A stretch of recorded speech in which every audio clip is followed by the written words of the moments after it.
Denver Broncos pushing for the playoffs. Good thing I got a leader. Didn't PJ Locke tell us that today, Mace? When he was talking about, like, how does the team stay focused? And he said, we got good captains. Got good leaders, right? I think Locke told us that, right? Yeah, and you know what? Bo Nix, you see right there in that shot from before the Raiders game, the C patch on his beautiful throwback orange jersey.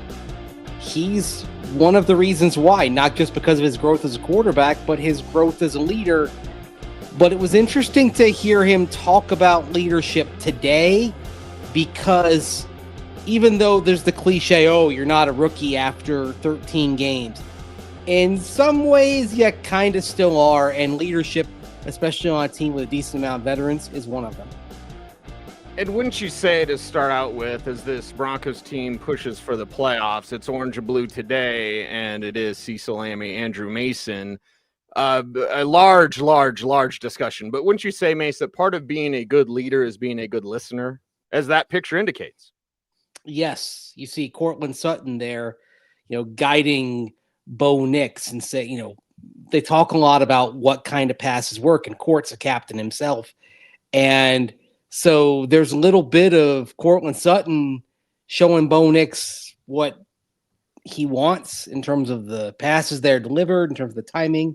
There's the extra work they put in, but it's also, I think, Courtland Sutton kind of pointing the way and helping Bo Nix grow as a leader. Now, that being said, by and large, when Bo was given one of the captain's patches coming out of training camp, teammates made it clear he earned it. He's shown that with what he demonstrated on a day-to-day basis. He'd earned that respect.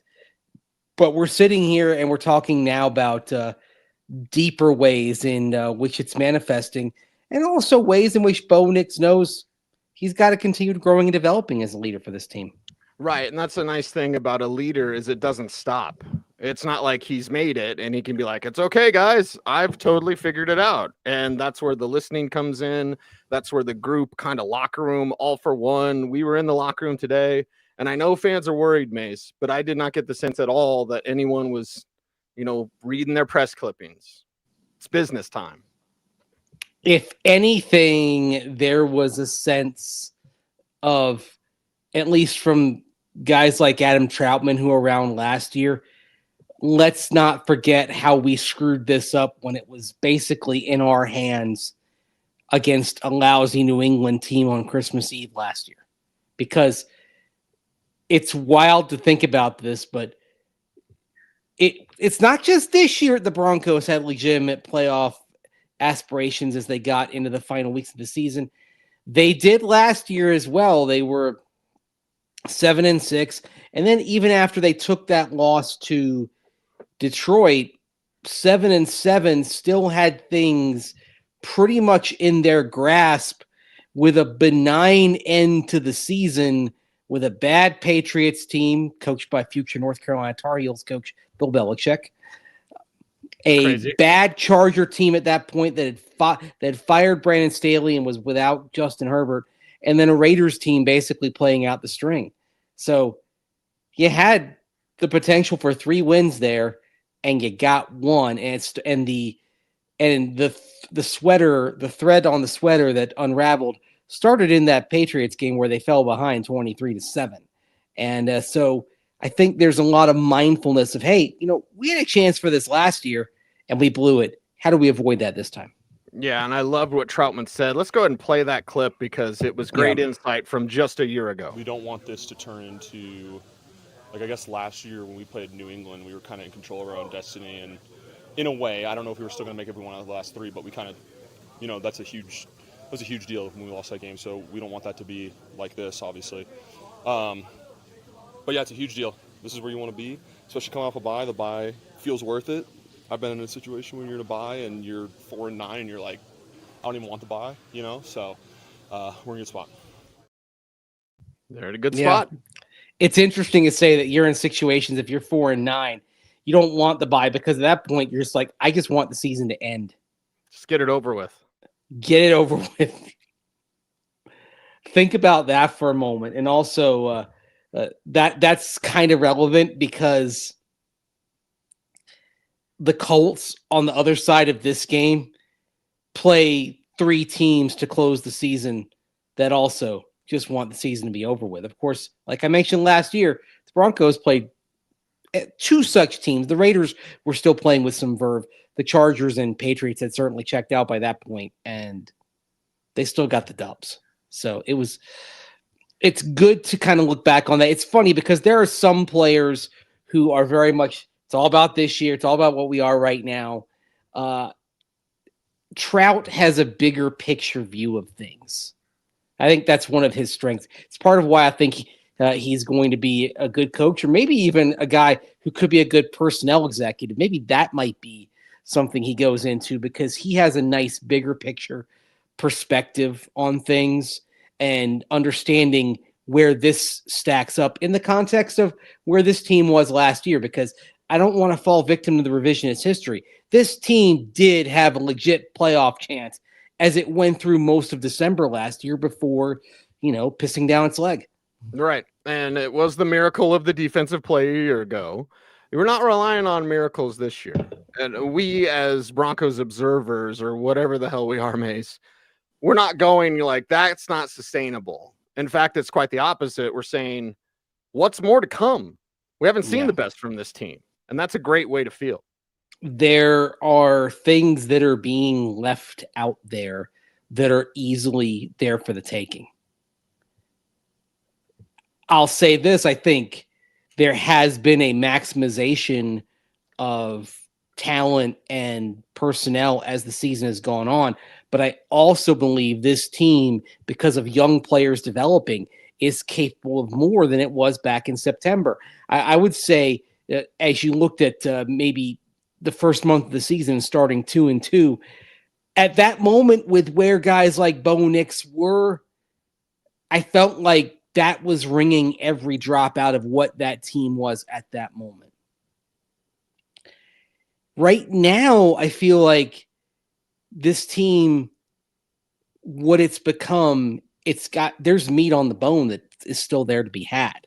There's meat on the bone in the running game. I think there's more they can get there. By the way, we'll probably get into this later this week. The way guys were talking about Jaleel McLaughlin when I asked about him today, I mean, that dude, it makes you understand, to kind of go a step further from our conversation yesterday. It makes you understand why he's valued. It's not just that he's the guy who's in at 5 a.m. and, he's sitting in Sean Payton's office. The guys respect him for how much work he's putting into and the progress that he's made. He's one of those culture guys. Yep. Kind of embodies it. Yeah. Right. Show up, but put in the work. Right. Yeah. And that's what Jaleel McLaughlin does. And his teammates glow about him. Yeah. They glow about him. Quinn Miners also kind of set us straight a little bit. So we'll get to Jaleel a little bit later. But on Bo Nix and the leadership. Now, I actually haven't heard this, Mace, on Nix talking about leading as a rookie, because we've got some great mental stuff. And I got to put a bug in your ear about that question, because that was flipping awesome. We're going to get to that. We're going to get to McGlinchey on some stuff, maybe a focus after the bye week. But let's set this up. Nix leading as a rookie. What was the question? What was the setup here for Bo Nix to have such a thorough answer? Again, sometimes you can get Bo Nix going, and when you do, you get great things from this young man. Doesn't happen all the time, but I believe it happened today. It did happen today, and it came up during his press conference, where he's asked about how assertive you can be as a leader. Like, are there certain things you can say or certain things maybe that you can't say because you're a rookie compared to a guy who's a grizzled veteran and leading? And it's fascinating because it does show that he's earned the respect of his teammates, but he sort of knows that he's still got to walk a very fine line here as a young guy who everybody is looking to. Like, simultaneously, he's leading the team and yet learning from his teammates, particularly those experienced ones. It's a delicate balance, and I think his answer reflects the delicacy of that balance. Let's take a listen. Well, it's that's a great question. My role right now is simply, I got to go out there and perform on Sundays so that I keep these guys, or that I can help these guys win games and keep these guys going. And that's my job as a quarterback for them right now. And you got to honestly take the rookie out of it. It doesn't matter. They're looking at you like, a starting quarterback in the league. So I just got to treat it that way. And right now, being young, I can't, talk a whole lot. There's not much I can say. I haven't really proven anything. So I just have to go out there and work, and they want to see the work, and they want to see how hard I'm, preparing and what I'm doing off the field. And, do I show up the same every day? And I think when they see that, they have a form of respect and trust. And then they know when you go out there and make a few plays, then they believe in you and they know they can trust you in critical moments. So it's just all about doing it right now. I know it's a young stage of my career. So, when there's a time to speak up and say something, that's usually when you can kind of gain their attention, because you don't, use your words wisely, and I'm not just talking all the time just to talk. So sometimes, like I said, that talk just is noise, and guys hear so much noise already, they don't want to hear it from me. So it's just all about, putting my head down and working hard, and I think they, respect that. Really interesting. Yeah, the noise. But in the middle of that, he talks about how, okay, you got to take the rookie out of it, that you're a starting quarterback in this league. But then right after that, he says, being young, I can't talk a whole lot. So it's like, again, it's a very delicate balance that he has to have, that he has to strike in his role as a leader right now. I think that that's the stuff that when you listen to him, it's kind of sticking with me. Yes. Is that he knows he's got to have all the responsibilities of a starting quarterback and all the leadership's responsibilities that come with that.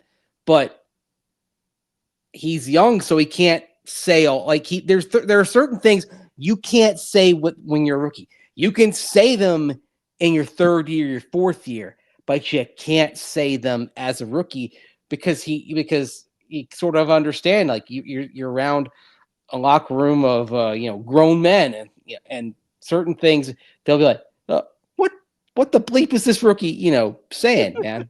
Right. It's a very weird thing. It's why, if we go back to August, Cease, you and I were having discussions like, do you make Bo Nix a captain once he earned that job? Yep. And it was a legitimate debate, certainly in Broncos country, very much among media, and I think among fans as well. Like, oh, he's he's your quarterback, but he's also a rookie. Do you make a rookie your captain? Yeah. And the question answered from one Bo Nix. What I took away from that, Mace, is the same spot that you did, but it's a little bit different, because for me, it's no excuses. Wasn't Tim Robbins an Anchorman where he's like, no commercials, no mercy? Public television taking a break from its pledge drive. So with Bo Nix, it's no excuses. It easily could have been like, well, I mean, he's a rookie. Yeah, but he's a rookie. He has such self-awareness that he knows he has to fight against that while also leading, but while also listening, but while also not saying too much. I'm glad you said self-awareness, because that's a quality that I think he does possess. Now, as was once written and cited in Bull Durham, the world is made for those who aren't cursed with self-awareness. It's funny you mentioned Tim Robbins, because it was his Nuke LaLoosh character in Bull Durham of whom that was said. Okay. The world is made for those who are not cursed with self-awareness. But self-awareness also means having some humility. And while confidence is important, so is humility at this level as well. Because everybody gets humbled in this game. Even Patrick Mahomes.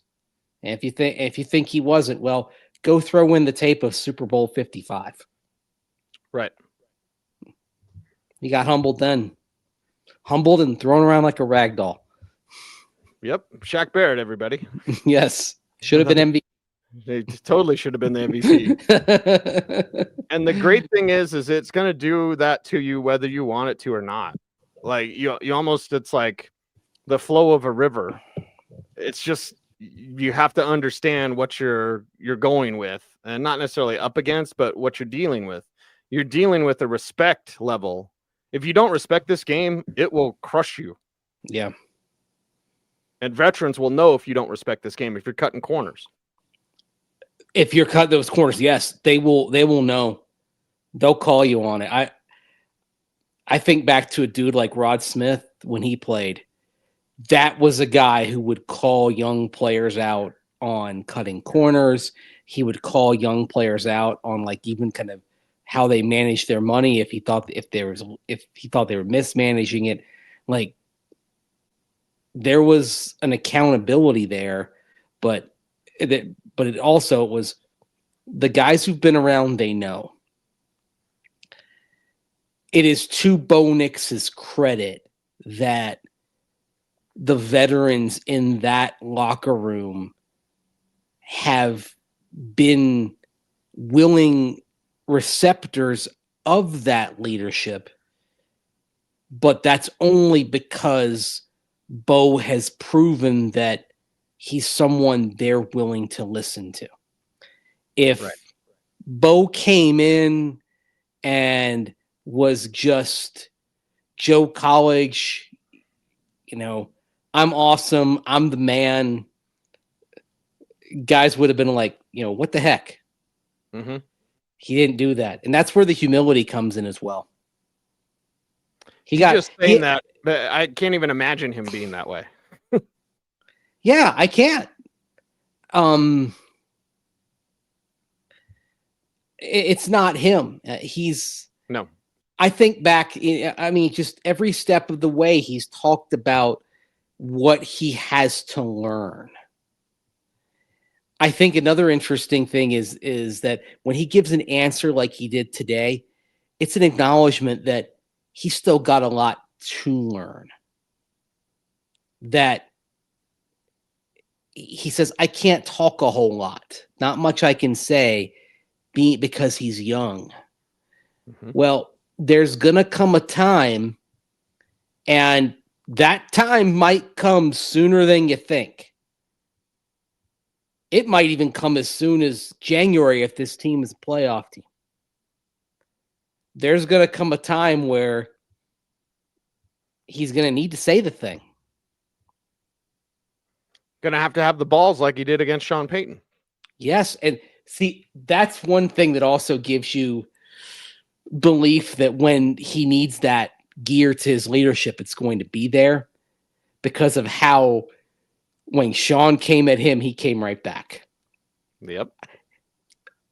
I think that might be the most important moment in the course of a game this year in terms of the Broncos being where they sit today. Think of what it did for Sean, because Sean got off on it. He had to. And then think of what it did for his teammates. Think of what it did for Davis Webb, as Davis Webb is kind of like ushering Bo away. I bet in his mind he's like, I love this. I love this. Well, Davis, remember last year, the whole thing with Russell Wilson in Detroit, and he was kind of guiding Russell Wilson away. And I think Davis, is somebody who, he stands up for the guys in his room. Sure. And, that meant last year he would stand up for us. It's the quarterback coach is in some ways a leader of that room in a different way than the first team quarterback is. And so that would be basically doing his job. But I think he understood what that meant too. What that moment symbolized. Mm-hmm. I think of, I'm going to make another baseball movie allusion, second one in the show. You remember the scene in Major League where Wild Thing, Rick Vaughn, he thinks he's being cut because Dorrance played the prank on him and put the red tag in his locker. And he walks in to Lou Brown's office and, flips a chair. Like, and you may think I'm bleep now, but I'm going to come back. And when I do, I'm going to stick it up your bleeping bleep. Good. I like that kind of attitude in a player. Mm-hmm. Right? Yep. In my mind, I can picture Sean thinking like, I like that kind of attitude. I like that kind of comeback. I like that kind of moxie. Yep. So if Bo continues to develop, there's going to be a time where on the field, you see him come at somebody. Hey, Peyton Manning did it when he was established, right? Did it often. Yeah, a Texans game, right? And running up there, getting in guys' faces. And we did see a little bit when Bo said, I ain't afraid of nothing. Tyree Wilson, right? That was Tyree Wilson in the Raiders game. I ain't afraid of nothing. Yes. There's an edge to it. And not to sprain our shoulders, patting ourselves on the back, but I got to worry about the shoulder problems, Mace. Yeah, I know. I can't do that. I think one of the cool things about this show is if you were watching back in late January, early February, we told you about the edge that Bo Nix had with the way he responded to you talking about him under center.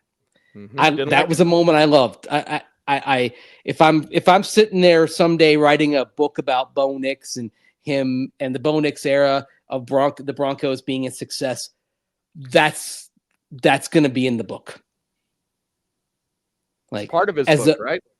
Yeah, like as a moments where you knew that this guy could be the right guy for Sean Payton. More so than anything on the field that week, it was that. Mm-hmm. You know, you're gonna come at me. I'm gonna come right back. And, you're wrong. I like that. I like that fire. Well, you can't shrink. Yeah. You're a flipping quarterback. Yeah. You can't shrink, whether it's a quote unquote tough question, and it wasn't. I didn't ask him a tough question. I just asked him, how comfortable are you working from under center? Because it wasn't good. But he didn't like that. Yeah. Mm-hmm. He'd probably been asked it one too many times. Because you know what? I guarantee you, as he kind of went through the car wash that you go through that week in Mobile, I guarantee you'd been asked that by teams. Mm-hmm. Yep. And it grinds on you, right? Yeah. You get sick of hearing it. Everyone gets sick of being asked the same question over and over again. Right. That's awesome. That's great for that young man to show that. Mike in the chat room says, do y'all's heat go out? I mean, it is winter, but... No, we're fine. We're comfy, but I'm just wearing a quarter zip here, man. I'm just wearing a sweater. Like, I don't have my jacket on. I could if people want. I need to find a good holiday sweater to wear in a couple of weeks. Okay. Ugly sweater thing or what? Ugly sweater. Yeah. I saw this on eBay. Yeah. I've bought some clothes off eBay before. Because the Broncos game right after Christmas is in Cincinnati, I thought about buying a Skyline chili ugly holiday sweater. Okay. It's like got like chili bowl, like pictures of the chili bowls and like oyster crackers and all that sort of thing on it. That's a Mace sweater. If it was me, brother, I would say, because it's the jungle, I would do like some sort of Guns N' Roses Welcome to the Jungle ugly sweater. Ooh, okay. That's my style, right? Yes. My gaucho stylings. Okay. This leadership thing, man, this is big, and this is big. And the thing with him and Sean, I guess my final point on this, and maybe revealing for our viewing audience, when you want the same thing, there's going to be passion and intent when you want the same thing. One of the things that I like about you is we both mesh and we want the same thing. And when you want the same thing, that means you're going to get the same thing. Right? Because you don't want, and we'll go behind the scenes if you want. You don't want something different than I want. We want the same thing. Now, how do we get there? We have discussions about this. Why is this show so successful? Because we collaborate on it. That's the key. And Sean and Bo, much like you and me, collaborate for their success. And sometimes there's a shoulder. Yeah. And sometimes there's an edge to those discussions with them, and there's an edge to those discussions with us. But it doesn't mean Yeah. anything. You know what I mean? It's the Mhm. way it's supposed to be. And we should, all of us in our working relationships and our personal relationships, say the thing. Say the thing. If you want the same thing and both are on the same page, it shouldn't matter. I think back to when I was in Carolina for a few years. Marty Herney, the GM, and John Fox, the head coach, they were a successful tandem in terms of rebuilding that team. And the way it was that neither one had authority over the other. They both, for several years, reported to Mark Richardson, the son of the owner, Jerry Richardson. And Mark would say, like, if you guys can't figure it out, I'm going to break the tie. So it put it on Foxy and Herney to get things settled so they didn't have to go to the upper level to decide for them. Mhm. But I'll tell you what, sometimes they would have some knockdown dragouts. I mean, they got along pretty well most of those years. But I still recall sometimes being, walking down the halls in that part of the building and hearing two doors slam. One was Herney's and one was Fox's. Because they'd gone toe to toe about something, and they were, like two rams colliding. So Success doesn't happen with rainbows and lollipops. Doesn't feel good. This ain't the National Feel Good League. No, It's the National Football League. Now that we are on track with this show, I want to ask you, where did you get that question? I have been around you for 20 years, right? And there's a certain level of question that I think both of us have expectations for. Sometimes I'm below that expectation. I will fully admit. But when you asked today, because it's the bye week question, and it was just like before the Cleveland game, it was like, you could be in the playoffs, you could be in the playoffs, you could be in the playoffs. You and I try to approach things differently and to get more. Nothing, no offense to our friends in the locker room. But when you asked the question today to Troutman, if I could have high-fived you with my good shoulder, I would have. Because I've never heard you ask that. I've never heard you ask about the mental break compared to the physical break. And I thought it was fascinating what Troutman said. So before we get to that clip, I want to know, because I've been around you for 20 years. I've never heard you ask that. It's something that I've given a lot of thought to, and also understanding and empathizing with the grind that goes into it. I mean, we'll reference Jaleel McLaughlin, for example. The dude's in at 5 a.m. every morning, and he's there. He's basically keeping coaches' hours. It's a grind for the coaches as well. Sean Payton kind of alluded to it today, talking about how, there a lot of teams use the bye to self-scout. The Broncos don't do that. He gives the coaches the week off as well. The coaches get the week off. The players get the week off. Mm-hmm. And what that tells me is right there's an understanding that it's not just a physical grind, but it's a mental grind. And sometimes the mental can be harder because physically you can maybe there are things that you can do to maybe recuperate. There's not a lot you can do to rest mentally. Really, actually, the only time you can rest mentally is when you get injured, because then you don't have to learn the game plan for a few weeks. Mm-hmm. So it's a really interesting thing. The only way you get that mental rest is when you have a physical infirmity. So that kind of spurred that. Quinn Miners had a good answer as well. You'll get to read that at denversports.com later on. But it was really interesting to hear what Adam had to say. Adam's kind of a go-to for when I have questions that pop into my head like this, because he's very thoughtful, and sometimes you can see him thinking about it as he's answering his question. Like you can see the gears are turning in his head. And I think that was this was another instance here. Here's Trout talking about the mental rest versus the physical rest. I think personally, mentally, and I think that's how a lot of guys feel. I actually said it this morning. There's a certain amount of stress that comes with this job because everyone's relying on you when your number's called and in the scheme, whatever it is. And also, when you mess up, there's millions of people that see it and know about it. So it just brings this amount of stress. And that kind of wasn't there during the bye week. But it's kind of back. But that's also what we feed off of, to be honest. So that's the biggest difference, in my opinion.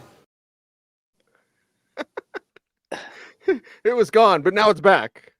Yeah, like it was great. It's over. Now we're right back in the muck again. Like he talked about how he said he stayed in town. I was actually surprised how many guys stayed in town. Right. Zach Allen talked about it. Jim McLaughlin talked about it. Trout talked about it. Said he went to a Nuggets game.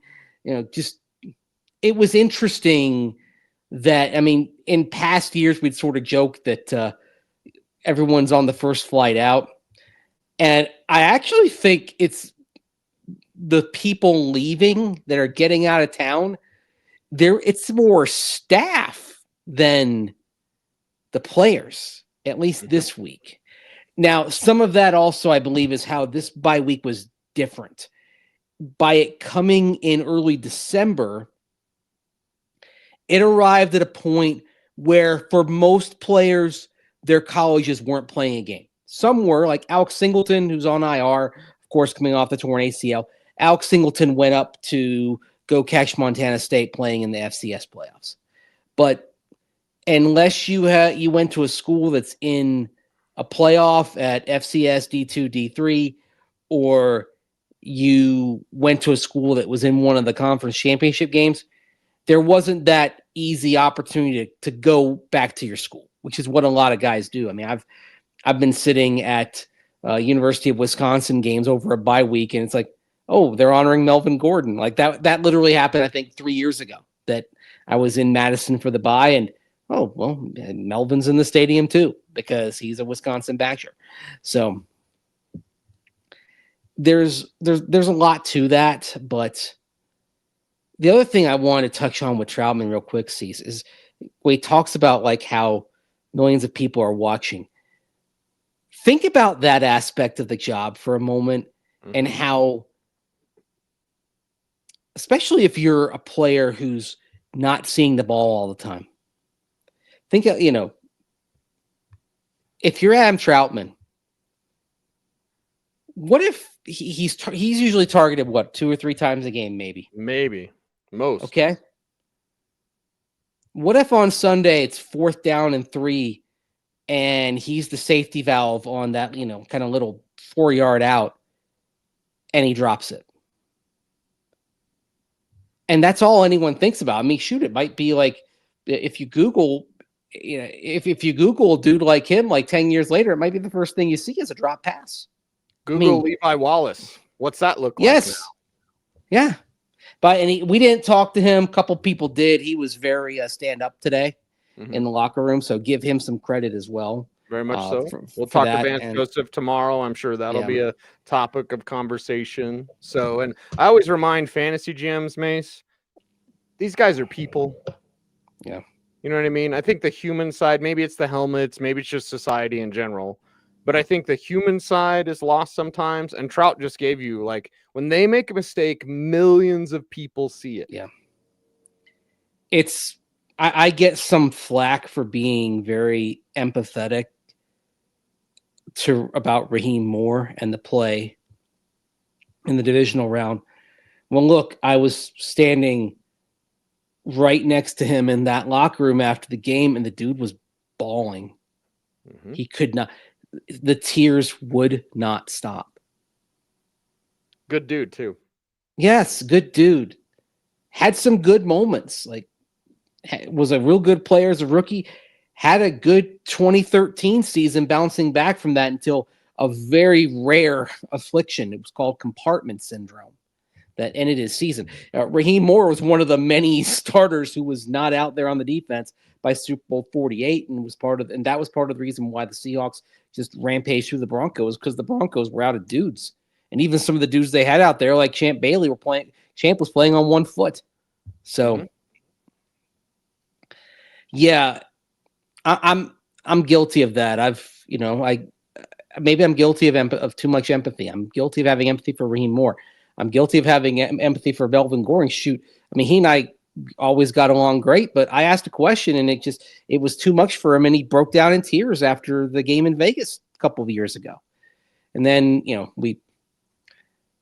and literally the next time I was in the locker room, we talked, and he was like totally he was like, look, that wasn't you, man. Don't worry about it. But I think he also appreciated that I came up to him and and brought it up. But that's part of the thing about being in the locker room as well, as the chance to kind of, see these guys. And this is another thing. Those guys, they do note which people are coming in the locker room and which ones are just teeing off on them from a distance. They do get that. Mm-hmm. It's one of the reasons why I like being in the locker room if you count a game 4 times a week. Yep. Now, I enjoy the questions. I enjoy the conversation. I enjoy the Levi chat. Wallace has to stand up. Why can't we why aren't we held to the same standards? Yeah. I say a lot, and some of it's not real nice. And if someone has an issue with that in the locker room, I'm sure they will tell me. And they see you in there. Yeah. There's I've learned over the years there's a great deal more respect in general. And maybe there's occasional exceptions, but in general, there's a great deal more respect when someone will write or say something and then they show up in the locker room after that. Mm-hmm. Part of it. That's the way it's supposed to be. Part of the deal, man. It's part of the job, I think. Part of the job for the Broncos is getting fewer penalties. Yes. Let's get that conversation in before we wrap up today's show, because this is Sean Payton's fault. This is Sean Payton's fault because he brought it up. Now, Quinn Miners did tell us, this is every week. Yeah. But I thought Mike McGlinchey had, of course, the mayor, Mike McGlinchey, had a really good answer as well. Let's hear from Mike now. We've talked about it the last 2 weeks or so. That's something we have to get down. We have to stop shooting ourselves in the foot. Certainly that you have to play clean football this time of the year, and we can't take negative plays, especially the early one. Early in the drive, 1st and 10, when it's 1st and 15, 1st and 20, the numbers go way down on being able to convert first downs, and so we know that, and we got to be better there. Okay, got to be better early in drives, and it's crunch time, Mace. This is a big one. The next 2 especially. It's Wednesday, so in 9 days, we're gonna have a better idea where this team's at. I know. Most important 9 days in a long time around here. And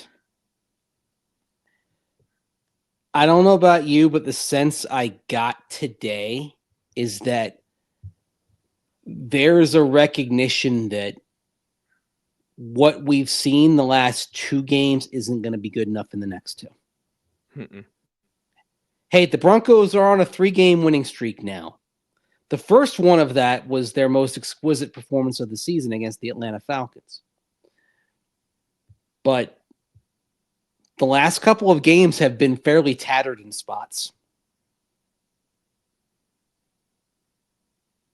The offense had bouts of inefficiency against the Raiders. The defense, PJ Locke alluded to it today. They're still thinking about they give up more than 500 yards to the Browns. We're going to get more into what PJ said because there was a lot of thoughtfulness today in the locker room. There was a lot of thoughtfulness with what PJ Locke said about Anthony Richardson today as well. Mm-hmm. And also, I think reveals also just what Richardson's fellow players think of him because, obviously the data isn't good and the film is scattershot, but he has 3 or 4 individual plays a game, man, where your jaw drops, and the guys in that locker room see that, and they respect the athleticism and the talent. This one's a lot tougher. Don't look at records. No. I've already seen some people, maybe some of our friends, that are just looking, oh, there's a Colts game. It should be pretty easy. Nope. And to kind of illuminate the point that Trout made that we played earlier in the show, this is a Colts team that had it in their hands last year for a playoff spot, just like the Broncos did. And even later, that Saturday night at home, week 18, facing Houston, in their hands, driving late, and frittered it away. Now, obviously, it's a different quarterback now because that was Gardner Minshew. It's Anthony Richardson this time. But most of the rest of the players are the same. So what you're hearing from the Broncos and guys like Troutman and McGlinchey and others about learning from that game last year in New England and not wanting to feel that way, you know what? In Indianapolis, it's the same thing. They're thinking, we don't want to feel that the way we felt last January either. We don't want to let this slip away because even though it's not completely in their hands, like the Colts could win on Sunday, and then the Broncos could win the following 3 after that, and the Colts would be out because they got to make up 2 games. Right. But the reality is the Colts have a ridiculously easy stretch after this game, and the Broncos have the toughest stretch of any of the AFC playoff contenders in the final 4 weeks. Is what it is. And that's another reminder of how the last couple of weeks and the level at which they performed ain't going to be good enough. It's not going to cut it. No. Not going to cut it. Would you like an updated number, Andrew Mason? I would. Yes, please. Okay. Our updated number as we strive for 16,000 subscribers is 15,911. 89 to go. It was 908 when we 80. started the show. We picked up 3 just during this show. I wonder what it was that picked up the 3. Was it the Bo Nix comment? Was it the... I don't know. We appreciate it. Whatever it was. So 89 left. 89 to go, man. So 89 to go. That's we got Orson Mobley, Dwayne Carswell to get to 16,000. Very good. Very good. 89 is not a very decorated number in in Broncos history. No. It's Carswell. It's House. Yeah. He's the best. Because what was I thinking for 89? What, like Santana Moss? Was he 89? Like, I think so. 89. It's not really jumping off the page as like an 88 would or an 80 would. 89 is interesting. It's Steve Smith's number back in Carolina. So very good. Yep. I've got personally fond memories of 89, just not in Denver. Brandon Johnson wore 89 and had some moments too, but it's, in general, it's not a number that's decorated. Sorry, this is where my mind goes when you give me a number. I think, especially a 2-digit number, it's like which Broncos players wore that. Mm-hmm. Yeah. But yes, 89. We're close. We're close.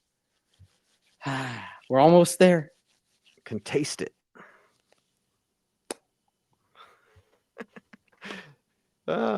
Chef's kiss. Yes. On this show, it's this. Mm-hmm. That's right.